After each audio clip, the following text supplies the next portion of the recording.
আজকে ছিল সানডে, তার উপর এত সুন্দর একটা মেঘলা দিন। এই সানডেটাকে তো এইভাবে বৃথা যেতে দেওয়া যায় না, তাই জন্য এই সানডেটা মার হাতে রান্না দিয়ে স্পেশাল করে তুললাম। তার উপরে আমার আবার মাল দিয়ে গেছিল। আচ্ছা, ছোটবেলায় কারা আলু দিয়ে চাউমিন বানিয়ে নিয়ে যেতে টিফিনে? যতই ভালো ভালো দামি রেস্টুরেন্টের চাউমিন খাও না কেন, মায়ের হাতের আলুর চাউমিনের একটা আলাদাই টেস্ট এবং আলাদাই একটা ভালোবাসা থাকে এই আলু চাউমিন। বেসিক্যালি তো আমার মা টিউশন পড়ায়, তাই জন্য সারা সপ্তাহ মার কাছে কোনো আবদার করতে পারি না। তো সারা সপ্তাহ নিজেকেই, যদি সন্ধ্যাবেলা কিছু টিফিন খেতে হয়, নিজেকেই বানিয়ে খেতে হয়। তো এই সানডেটাই আমি পাই মার কাছে একটু আবদার করার জন্য।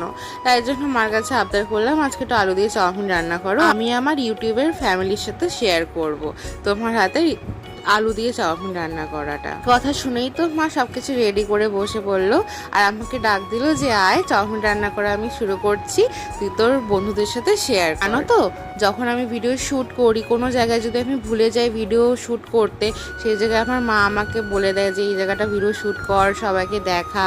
আমাকে আমার মা এই যে আমার যে জার্নিটা, তো এই জার্নিতে আমার মা আমাকে খুব বেশি সাপোর্ট করে। তাই জন্য আমি আর কি বললো আমার যায় আসে না, সত্যি কথা বলতে আমার মা আমাকে সাপোর্ট করে, এটাই অনেক আমার কাছে। তো যাই হোক, তোমরা অবশ্যই জানিও আমার মায়ের এই রেসিপিটা তোমাদের কেমন লাগলো, আর তোমরাও কি বাড়িতে আলু দিয়ে চাউমিন রান্না করে খাও? অবশ্যই আমাকে কমেন্ট করে জানিও। মায়েরাই তো এমন একটা জায়গা যেখানে আবদার করলে সেই আবদারটা চিন্তা করতে হয় না, তোমার ভাবতে হয় না যে জায়গাটা মানে আমাদের আবদারটা পূরণ হবে কি না।